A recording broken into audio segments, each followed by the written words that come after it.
საღამოშვიდობის დღეს მინდა ვისაუბრო ჩემს კანდიდატურაზე უსინათოთა კავშირის თავმჯდომარეობის პოზიციაზე. წელს მე ძალიან გვიან განვაცხადე შესახებ რომ ვაპირებდი მეყარა კენჭი თავმჯდომარეობაზე. შესაბამისად ნაკლები ურთიერთობა ჰქონდა აქამდე დელეგატებთან, სხვა უსინათლოებთან ამ საკითხთან დაკავშირებით.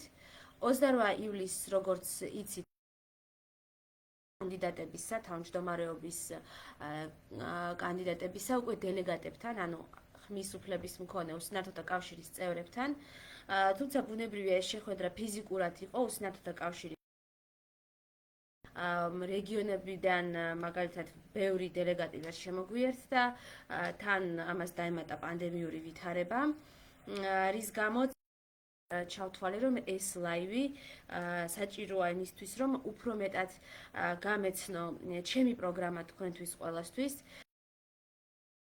დელეგატებისთვის, არამედ სხვა უსინათლოებისთვის და ასევე ზოგადად შიშიმოპირებისთვის და მთელი თემისთვის, ასევე იმისთვის რომ ყველას ჰქონდეს შესაძლებლობა რომ დამისვათ კითხვები კომენტარებში ან პირადში და მე ამ ლაივის დასრულების შემდეგ, რა თქმა უნდა, ყველა ამ კითხვას სიამოვნებით და დიდი მზაობით ვუპასუხებ. მით უმეტეს რომ მოგეხსენებათ ასევე პანდემიური ვითარებიდან გამომდინარე, ამ ეტაპზე არ ვიცი რამდენად მიზანშეწონილი იქნება რომ მე გავაკეთო რეგიონული ტური და ვეწვიო ფილიალებს და იქ შევკრიბოთ ისევ ადამიანები, რომელთა დიდი ნაწილი ჩემი ჩათვლით შესაძლოა იყოს აუცრელი და ასე შემდეგ, რომ არ გავახადოთ ჩვენი კავშირი კიდევ COVID აფეთქების ერთ-ერთი კერა. შესაბამისად, ყოველივე ამის გამო გადავწყვიტე, რომ ეს ლაივიც გამეკეთებინა და მეტ დეტალზე მესაუბრა. მით უმეტეს იმ ფონზე, რომ ფიქრობ, რომ ცოტა გაგვიჭირდა ჩვენ კანდიდატებს იმ შეხვედრაზე ყველას წარმოგვეჩინა ჩვენი პროგრამები სხვადასხვა მიზეზების გამო. პირველ რიგში მინდა ვისაუბრო ჩემს мотивაციაზე, თუ რატომ გადავწყვიტე კენჭი მეყარა კავშირის თავმჯდომარის პოზიციაზე. მე მართლა წლის დასაწყისში ამაზე საერთოდ არ მიფიქრია და ვერ წარმომედგინა, რომ ამ გადაწყვეტილებას მივიღებდი. ეს გადაწყვეტილება მე მიმაღებინა რამდენიმე ფაქტორმა. მე დავინახე რომ ძალიან ბევრი ახალგაზრდა, ასევე დავინახე რომ ქალებიც იყრიდნენ კენჭს და მე ჩავთვალე რომ ჩემი გამოცდილება და ჩემი კვალიფიკაცია, ასევე мотивация რომელიც მე მაქვს, არის მათთან კონკურენტუნარიანი და შედარებადი. მარტივად რო ვთქვათ, მეც რომ ჩავთვალე რომ არ ვიქნებოდი ნაკლები კანდიდატი იმ მრავალწლიანი გამოცდილების გათვალისწინებით, რაც მე მაქვს შიშიმოპირების და უფრო კონკრეტულად უსინათლოების საჭიროებების გაჟღერების საჯაროდ საზოგადოებაში სხვადასხვა ახალგაზრდებთან ლექციების სახით ჩემი სტუდენტობის პირველივე წლებიდან ვწერდი უსინათლოების საჭიროებებზე საჯაროდ, ვსაუბრობდი, ვატარებდი სხვადასხვა შეხვედრებს ახალგაზრდებთან იმის შესახებ თუ რა უნდა გავითვალისწინოთ უსინათლოსთან ურთიერთობისას, ელემენტარული სახელი რო უნდა ვთქვათ, როცა გამარჯვებას ვეუბნებით, რომ შევახსენოთ ვის ესაუბრება და მსგავსი საკითხები. ამასთან მე წლების განმავლობაში უსინათლოთა კავშირთანაც მართალია დასაქმებული კავშირში არ ვიყავი, თუმცა ყოველთვის ვიყავი ძალიან ახლოს, ვიღებდი მონაწილეობას პროექტებში, იქნებოდა ეს ტრენერების ტრენინგი და შემდეგ უშუალოდ კავშირში ტრენინგების ჩატარება მშვიდობის საკითხებზე და კავშირში შესაბამისი მომხსენებლების მოწვევა, იქნებოდა ეს კავშირისთვის ახალი წევრების მოძიება და ჩართვა, დაკვალიანება სტუდენტების და მათთვის გამოცდილების გაზიარება უნივერსიტეტებთან დაკავშირებით და როგორ შეიძლება იქ სწავლა. იქნებოდა ეს 202 სკოლის საკითხები, რომლებზეც მე არასდროს არ გავჩუმებულ ვარ. ყოველივე ამან გამაბედინა გარკვეულწილად, რომ კენჭი მეყარა. მე 2017 წლიდან ვარ უკვე სახალხო დამცველთან არსებული შიშიმოპირთა საკითხებზე საკონსულტაციო საბჭოს წევრი. 2019 წელს ასევე ვიყავი გაეროში საქართველოს ახალგაზრდობის წარმომადგენელი და გაეროში გენერალურ ასამბლეაზე, მსოფლიოში ერთ-ერთ ყველაზე დიდ ტრიბუნაზე, საქართველოს სახელით და ქართველი ახალგაზრდების სახელით, როდესაც გამოვედი სიტყვით, ვისაუბრეთ ჩვენ სკოლაზეც, ვისაუბრეთ ჩემს თანასკოლელებზე და მათ საჭიროებებზეც მათ შორის და გავაჟღერე ეს საჭიროებები მსოფლიო ასპარეზზე.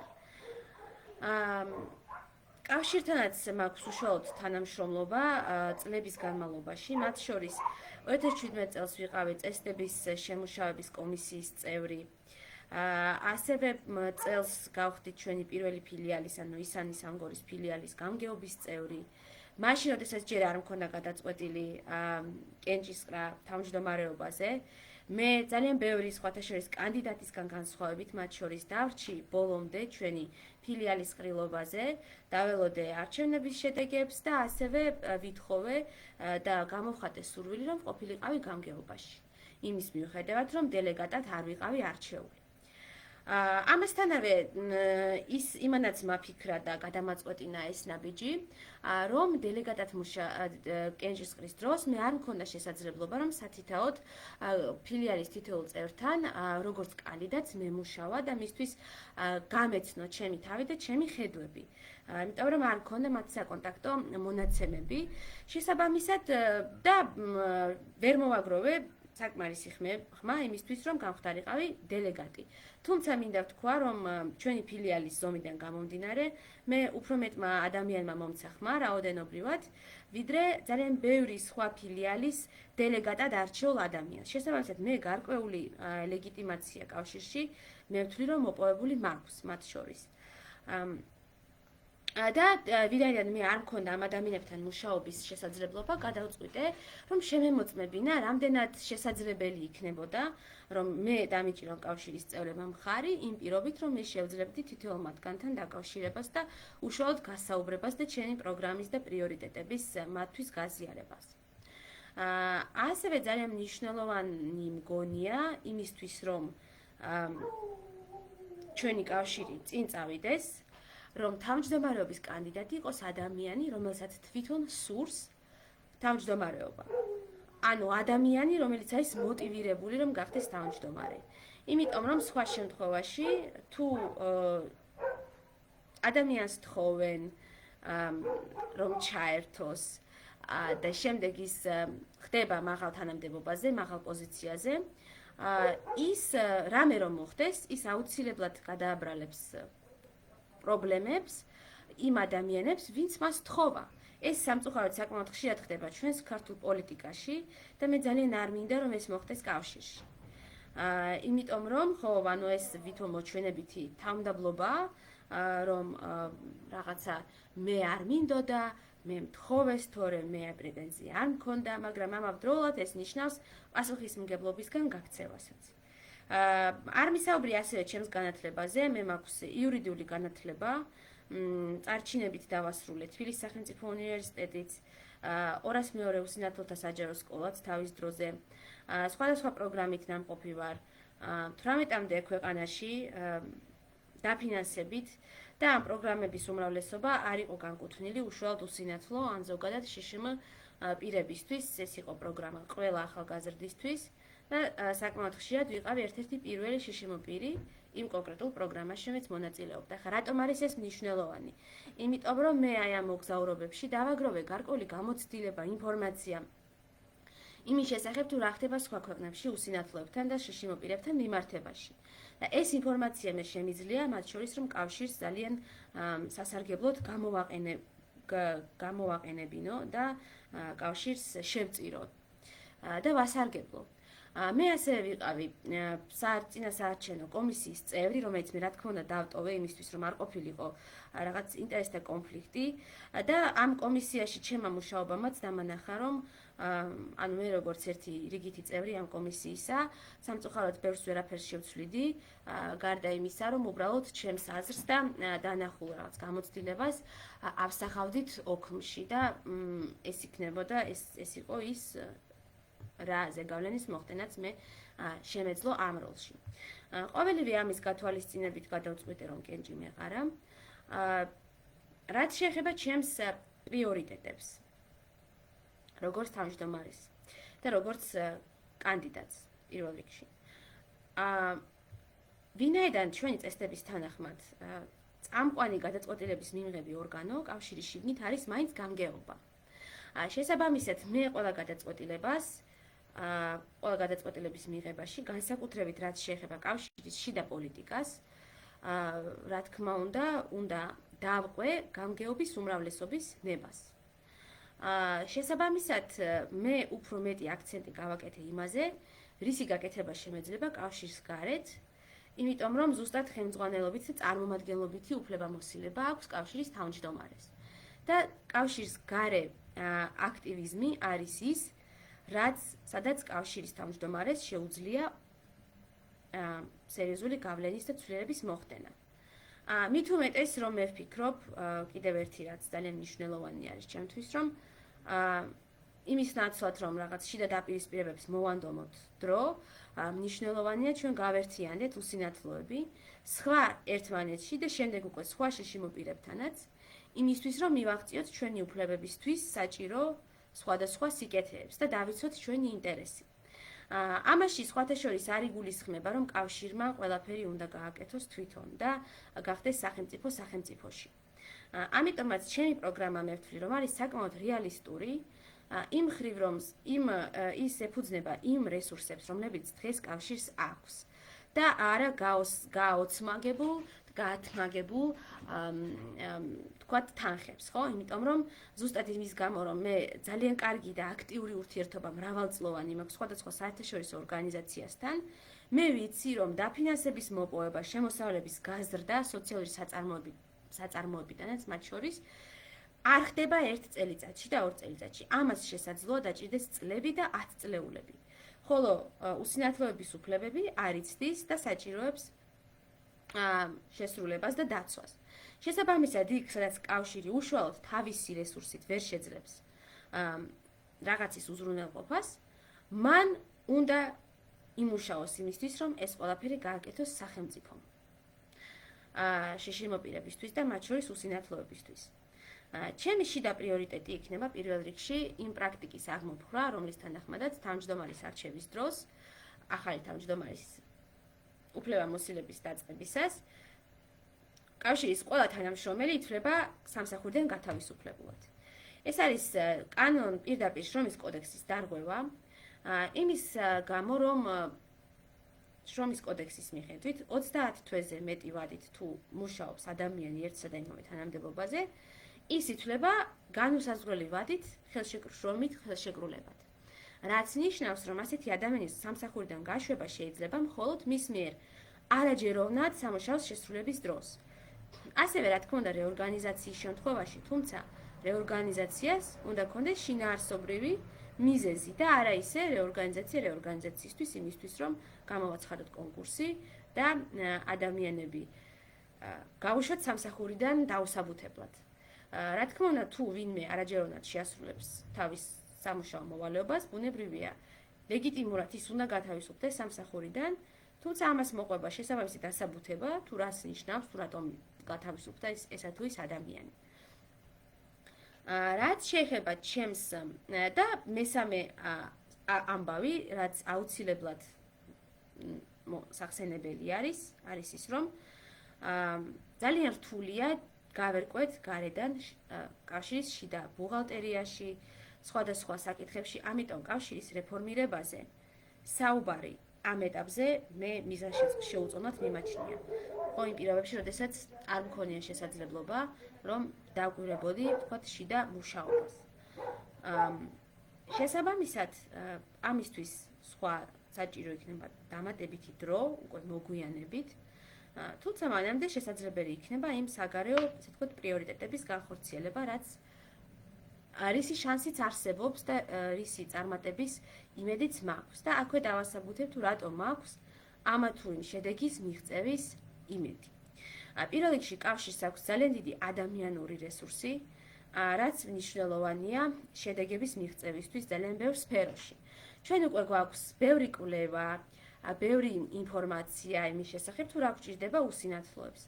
ახლა საჭირო არის ამ ყველაფრის საჯაროდ გაჟღერება, რისთვისაც ადამიანური რესურსი ნამდვილად გჭირდება. და პირველ რიგში ეს არის მაგალითად დასაქმების კვოტირება. ანუ ის და სხვათა შორის ძალიან ბევრი იმ საკითხთაგანი, რომელსაც მე აქ დავსვამ, ასევე ეხება სხვა შიში მოპირებსაც, რაც მოგცემს ჩვენ შესაძლებლობას, რომ გავერთიანდეთ და კოლექტიურად ვიმუშაოთ ამ საკითხებზე და სახელმწიფოს არ მივცეთ შესაძლებლობა, რომ გვითხრას, რომ იცით რა, ეხლა უსინათლობის დრო არ არის, აი სხვებს უფრო მეტი პრობლემები აქვს, თან პირიქით თქვათ ყრუპირებს უთხრათ, რომ არა ჯერ მოდი ეთნოს მოსარგებლების პრობლემები მოვაგვაროთ და ასე შემდეგ. ასეთი საკითხია მაგალითად კვოტირება დასაქმების ადგილას. კვოტირებანი ეს პრაქტიკა და ეს კანონი გამოიყენება ძალიან დიდი წარმატებით სხვადასხვა ევროპულ ქვეყანაში, მათ შორის პოლონეთშიც. ჩვენს კავშირში უკვე არის ამ თემაზე ნამუშევარი, ნაკვლევი, თუმცა საჭიროა რომ ეს ყველაფერი პარლამენტს მივაღებინოთ ახლა და ვიმუშაოთ იმისთვის, რომ პარლამენტმა ეს მიიღოს ეს კანონი. რას ნიშნავს კვოტირება, ხო? რომ ყველა დამსაქმებელი, ან ყველა მსხვილი დამსაქმებელი კანონით გახდეს ვალდებული თავისი თანამშრომლების, ვთქვათ, 3% ან 2% რომ იყვნენ შიშიმო პირები. მეორე საკითხი, რაზეც უკვე ვიმუშავ, სხვათა შორის და სხვათა შორის გაეროს შიშიმო პირთა უფლებების კომიტეტმა უკვე მოიკითხა, ხომ არ ვაპირებთ საქართველოში კვოტირების შემოღებას. ჩვენ ვიყავით ნახევარნაბიჯში კვოტირების შემოღებისგან შიშიმო პირთა უფლების შესახებ კანონის დროს, იმიტომ რომ ამ კანონის სამუშაო ვერსიაში იყო დათქმა კვოტებთან დაკავშირებით. თუმცა მე პირადად ვესწრებოდი იმ შეხვედრას, სადაც ფინანსთა სამინისტროს წარმომადგენლებმა ეს წინადადება კანონიდან ამოაღებინეს. შესაბამისად, საკმაოდ მარტივი მგონია ამ კუთხით მუშაობის დაწყება. მეორე საკითხი, რაც უკვე ასევე რაზეც ნამუშევარი მაქვს სხვა ჯგუფებთან ერთად და ახლა ამ ბრძოლას ასევე უსინათლოთა კავშირსაც სხვა ძალიან დიდი მადლობა და ფილიალებს, რომ დაგვეხმარნენ პეტიციისთვის ხელმოწერების აგროვებაში. თუმცა სხვადასხვა მიზეზების გამო, იმის გამო, რომ მე პირადად როგორც ამ იდეის ინიციატორს არ მქონდა იმდენი შესაძლებლობა ადამიანური რესურსი, რომ ამ საკითხს მივყოლოდი ბოლომდე. თუმცა ეხლა კავშირის თავმჯდომარეობის შემთხვევაში ეს რესურსი უკვე იარსებებს და შეძლებთ გავაგრძელოთ სხვა შიშიმო პირებთან ერთად მუშაობა სოციალური პაკეტის, ანუ იგივე შიშიმო პირის პენსიის მომატებასთან დაკავშირებით, ასაკობრივი პენსიის პარალელურად და ასევე ინდექსაციის მოსაპოვებლად ამ სფეროში.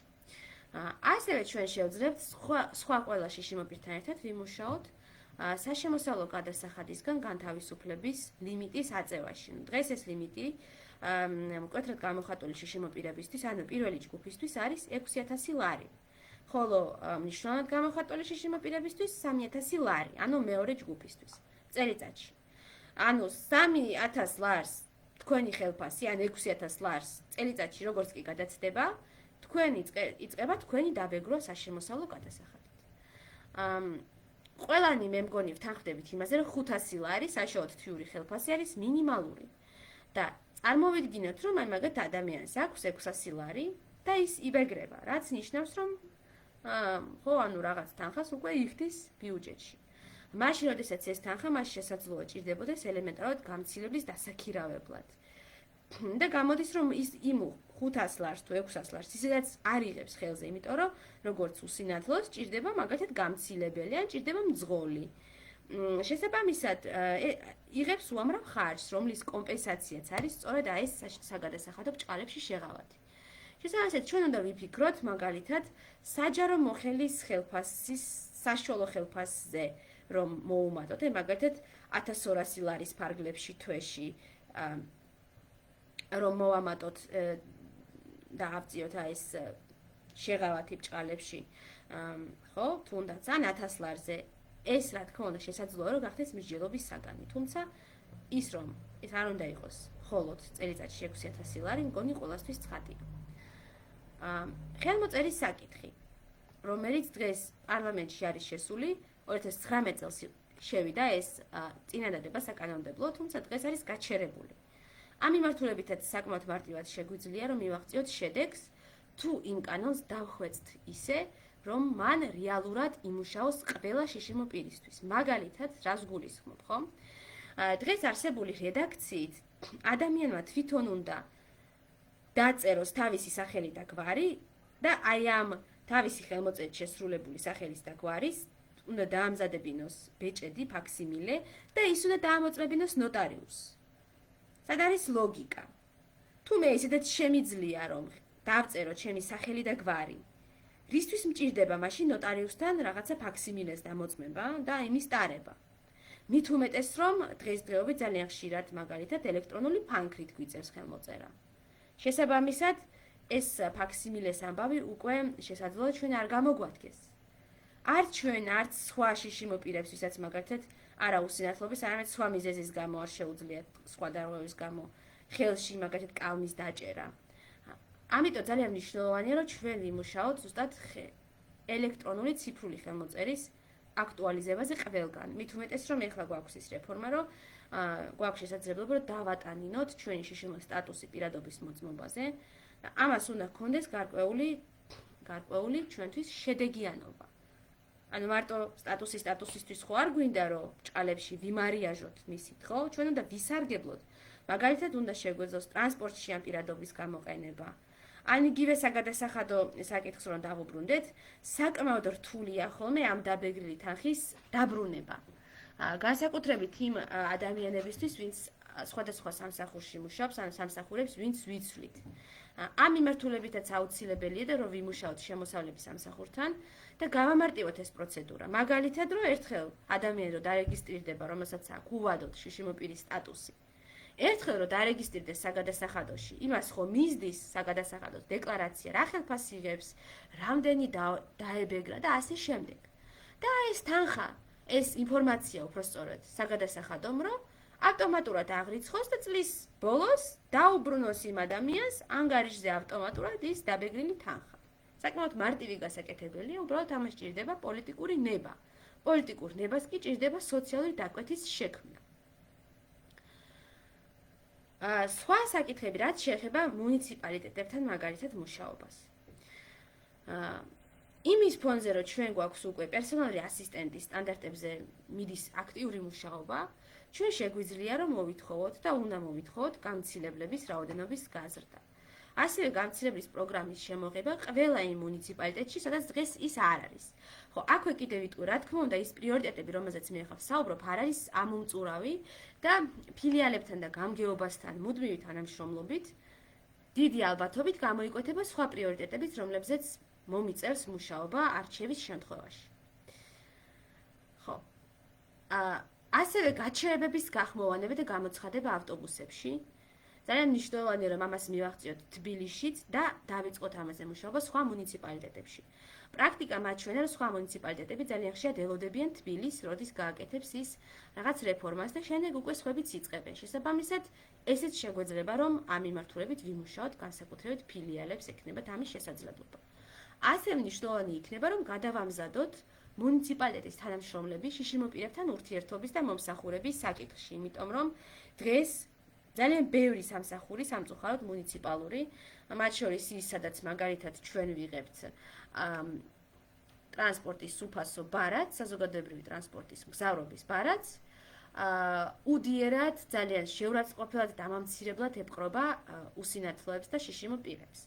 ძალიან მნიშვნელოვანია რომ ამ ადამიანებმა უფრო მეტი გაიგონ ჩვენი როგორც მომხმარებლების უფლებების შესახებაც მათ შორის. ასევე ვიმუშავებთ ძალიან აქტიურად ხმოვანი შუქნიშნების დამატებასთან დაკავშირებით ქალაქის სხვადასხვა წერტილში. და სხვათა შორის ახლა მე მაგალითად მივხვდი რომ რამდენად მნიშვნელოვანი არის ეს, როდესაც დავიწყე ხელჯოხით სიარული და როდესაც დავიწყე ხელჯოხით სიარულის შესწავლა. ამას იმიტომ ვამბობ, ხო რომ მაშინ ვიგებთ რამდენად არაადაპტირებული და მიუწვდომელია ჩვენი ქალაქი, როდესაც ვიწყებთ იქ დამოუკიდებლად სიარულს. ამიტომ ამ პროგრამასაც დავამკვიდრებთ და ხელს შევუწყობთ, ვიმუშავებთ იმისთვის, რომ ის დამკვიდრდეს ყველგან და არა მხოლოდ ხელჯოხით გადაადგილების, ანუ მობილობა ორიენტაციის სწავლება, არამედ ზოგადად დამოუკიდებელი ცხოვრების სწავლება. იქნება ეს სახლის საქმე, თქვა დალაგება, სამზარეულო საჭმლის მომზადება, რეცვა და ასე შემდეგ. ეს მნიშვნელოვანი იქნება ყველა უსინათლოსთვის და განსაკუთრებით იმათთვის, ვინც ვისაც ცხოვრებისეული გარემოებები შეეცვალა. მაგალითად, გადავიდა სხვა საცხოვრებელ ადგილას, ხო, შეიცვალა საცხოვრებელი ადგილი. დაამთავრა სკოლა, გადავიდა სხვა სამსახურში. არ ვიცი, დაკარგა მოგვიანებით მხედველობა. შეიძლება ვიღაცას ასაკში შეუვიდა და მოუხუცდა ოჯახის წევრი, რომელიც მას ეხმარებოდა. და სხვა დღეს სკოლაში თუ არ სწავლობ და 18 წელს თუ მიაღწია და მე თუ დაკარგე მხედველობა, ყველამ ვიცით, რომ არანაირი სერვისი არ არსებობს, რომელიც რაღაცას გვასწავლის, თქვა, კომპიუტერი როგორ გამოვიყენოთ. არის ხოლმე რაღაც სხვადასხვა ერთეული შემთხვევები სხვადასხვა მუნიციპალიტეტებში, თუმცა არა ყველგან და ეს არ არის სისტემური ხასიათის, რაც ძალიან მნიშვნელოვანია, რომ იყოს. ასევე სტუდენტების და ახალგაზრდების საჭიროებები. პირველ რიგში ვიმუშავებთ იმისთვის, რომ უნივერსიტეტებშიც დაინერგოს ინკლუზიის პოლიტიკა, სკოლების პარალელურად და სკოლების შემდეგ და პროფესიული სასწავლებლების შემდეგ, რომ უნივერსიტეტებში გაჩნდნენ მისაწვდომობაზე პასუხისმგებელი პირები, რომლებიც კონსულტაციას გაუწევენ შშმ სტუდენტებს მათთვის საჭირო გარემოსთან დაკავშირებით და ხელს შეუწყობენ, რომ ეს გარემო შეუქმნან უნივერსიტეტებში და რომ ეს არ იყოს ყოველ ჯერზე, ყოველ სტუდენტს რომ არ უწევდეს თავის საჭიროებების ახსნა, მით უმეტეს რომ ხშირად ჩვენ ეს არ ვიცით რა შეიძლება გამოგვადგეს, იმიტომ რომ პირველად ხვდებით სტუდენტები. ხო, ოდესმე. ასევე ვიმუშავებთ მარაქეშის შეთანხმების რატიფიცირებისთვის, რაც საშუალებას მოგვცემს უსინათლოებს და სხვა შშმ პირებსაც, რომ მოვისმინოთ ჩვენთვის მისაწვდომ ფორმატში, მოვიპოვოთ PDF-ში, Word-ის ფორმატში, მოვიპოვოთ ჩვენთვის საჭირო სახელმძღვანელოები და მხატვრული ლიტერატურა. ძალიან ბევრ სტუდენტს ჰქონდა პრობლემა და ლექტორები ეუბნებოდნენ უარს Word-ის ვერსიის მიწოდებაზე სახელმძღვანელოსი, არა და Word-ის ვერსიას კითხულობს ჩვენი გამხმოვანებელი პროგრამა. და ამ ვერსიის მიწოდებაზე უარს ეუბნებოდნენ საავტორო უფლებების დარღვევის შიშით, რომ გამომცემლობა მათ მოედავებათ, რომ რატომ ჩვენი წიგნი მიეცი ვიღაცას უფასოდ და ასე შემდეგ. აი ამ პრობლემას ზუსტად ეს მარაქეშის შეთანხმება აღმოფხრის, გადაჭრის და შეგვეძლება მათ შორის დღეს ძალიან ბევრი ბიბლიოთეკა არის, რომელსაც აქვს აუდიო წიგნებიც და ელექტრონული წიგნებიც PDF-ის ფორმატში, Word-ის ფორმატში უკაცრავად.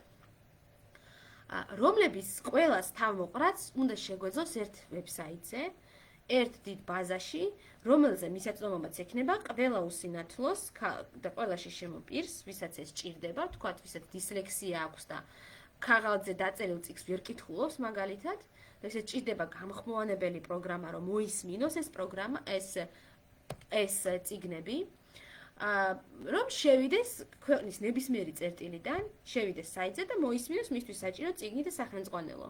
და რომ არ დაჭირდეს, მაგალითად, რომელიმე რეგიონიდან თბილისში ჩამოსვლა და აქ სირბილი, მაგალითად, საჯარო ბიბლიოთეკას, სამეცნიერო ბიბლიოთეკას შორის, რომელიც ალექსიძეზე მდებარეობს, ფონიჭალის უსინათლოთა კავშირის ბიბლიოთეკას, 202 სკოლის ბიბლიოთეკას შორის.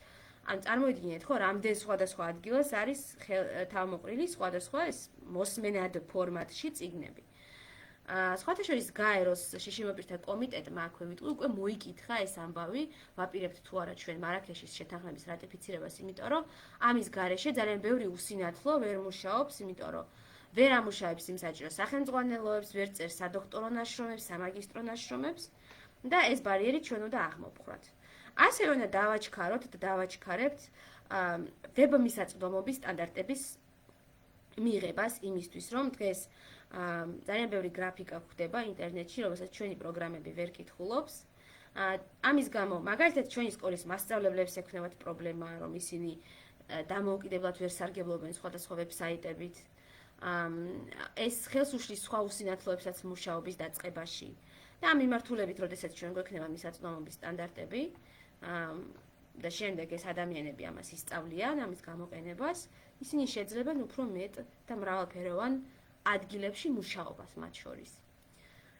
ასევე დასახვეწი არის ჩვენი ხმოვანი პროგრამებიც, იმიტომ რომ მაგალითად ინგლისურენოვან პროგრამებს უკვე შეუძლიათ დასკანირებული მასალის წაკითხვა, მაშინ როდესაც ქართული სინთეზატორი, ქართულენოვანი ვერსია პროგრამის სამწუხაროდ ვერ კითხულობს დღესდღეობით დასკანირებულ ვერსიას პირდაპირ ყოველ შემთხვევაში და იმას ჭირდება ძალიან სერიოზული დამუშავება, რომელსაც ჭირდება დრო რომელიც შეიძლება სტუდენტს არ ქონდეს. ხა, როცა შენ გინდა რომ გჭირდება რომ ერთ კვირაში წაიკითხო 200 გვერდი, შენ იმის ბეჭდვის და იმის დამუშავების დრო ნამდვილად არ გაქვს.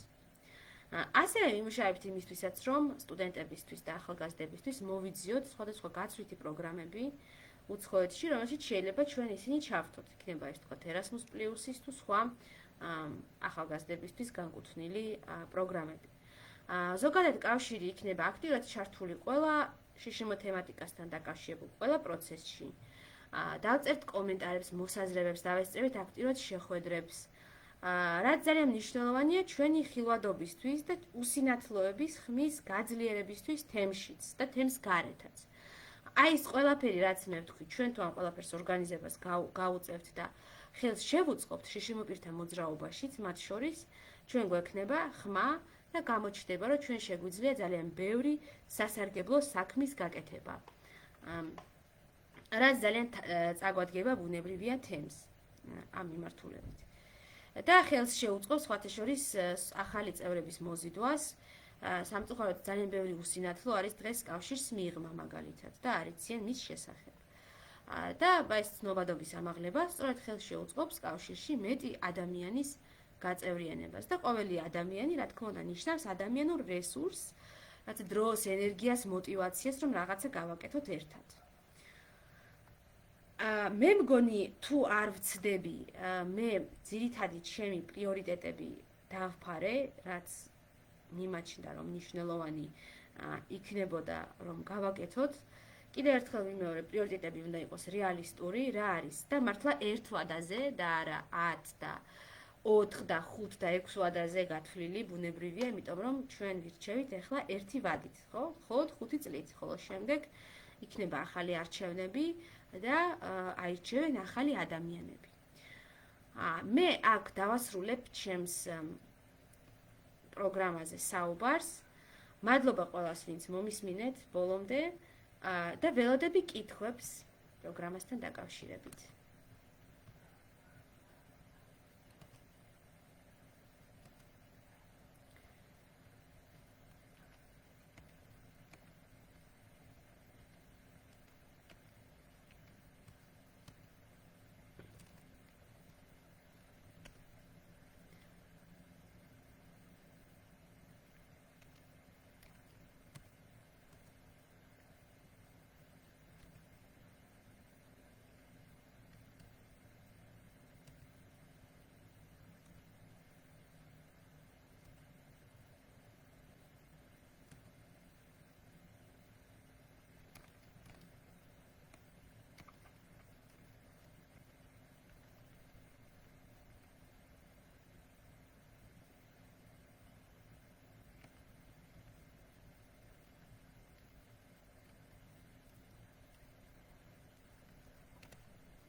იმედი მაქვს, რომ რაღაც ინტერნეტის პრობლემების მიუხედავად ყველაფერი